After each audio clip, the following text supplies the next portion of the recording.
Cela a été dit, mais la crise sanitaire et ses conséquences sociales et économiques mettent en lumière de profondes inégalités et, comme souvent, les jeunes en sont les premiers touchés. Ils sont souvent plus précaires que leurs aînés et doivent faire face, par exemple, au non-renouvellement de CDD ou de missions d'intérim, à l'absence de protection sociale liée à l'ubérisation, à la difficulté, pour ne pas dire l'impossibilité, de trouver en ce moment un job d'été qui, pour beaucoup d'entre eux, est le seul revenu de l'année.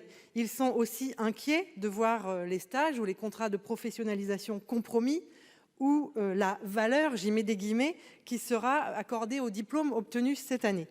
Et alors qu'aucune date n'est fixée pour une reprise des examens du permis de conduire, et chacun sait qu'il y a déjà engorgement pour ces épreuves habituellement, ils s'interrogent sur l'échéance à laquelle ils pourront obtenir ce permis, qui est souvent indispensable pour obtenir un emploi dans beaucoup de nos territoires.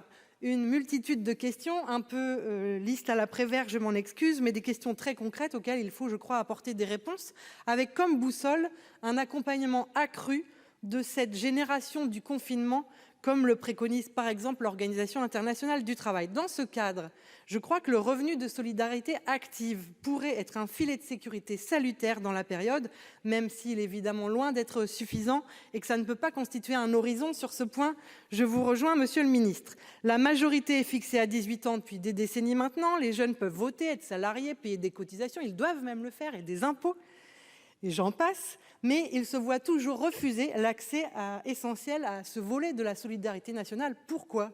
Madame Brulin, vous m'avez interrogé sur la question du RSA. D'abord, moi, je veux dire que dans le constat que vous faites sur les fragilités, les difficultés que risquent de connaître des jeunes si on ne fait rien, je partage ce constat. Donc pour moi, le débat n'est pas de savoir s'il faut agir davantage et s'il faut renforcer l'accompagnement des jeunes, y compris financier ou non. Je crois que le débat qui crée des divergences entre nous, c'est le comment. Et moi, c'est vrai, j'ai dit que je n'étais pas favorable à l'extension du RSA pour les moins de 25 ans, parce que je pense que nous avons des outils formidables qui ont été développés, et notamment un outil développé par la majorité précédente, la garantie jeune, qui répondent aujourd'hui à des situations de grande précarité de jeunes, en leur proposant un accompagnement financier et un accompagnement humain vers l'insertion, avec ce qu'on appelle des sorties positives de ce dispositif qui sont très favorables. Et moi, je suis plutôt d'avis de parier sur ce dispositif, de continuer à soutenir ce dispositif, y compris dans un temps de crise comme celui qu'on connaît, plutôt que d'aller vers un RSA pour les moins de 25 ans, dont je crains qu'il serait démobilisateur, pas pour les jeunes, évidemment, mais pour les structures qui doivent les accompagner. Parce que l'important, ça doit toujours être l'accompagnement humain des jeunes vers la formation, vers l'insertion, et évidemment un soutien financier pour ceux qui en ont besoin. Je rappelle qu'il y a un grand chantier qui a été ouvert, qui est celui du revenu universel d'activité, pour revoir la manière dont on accompagne ceux qui en ont le plus besoin, les plus précaires dans notre pays, et la question des jeunes en fait pleinement partie. Les travaux vont se poursuivre, mais on sait que l'horizon pour la mise en place du revenu universel d'activité, c'est 2023, donc ça ne pourra pas être une réponse immédiate à la crise que nous vivons, mais je pense que, à la fois de manière structurante dans ce chantier du REA et de manière urgente avec les réponses que nous allons apporter, nous pouvons avancer pour répondre aux problématiques que vous évoquez. Vous le savez, monsieur le ministre, le RSA, comme son ancêtre, le RMI, normalement comporte un volet insertion.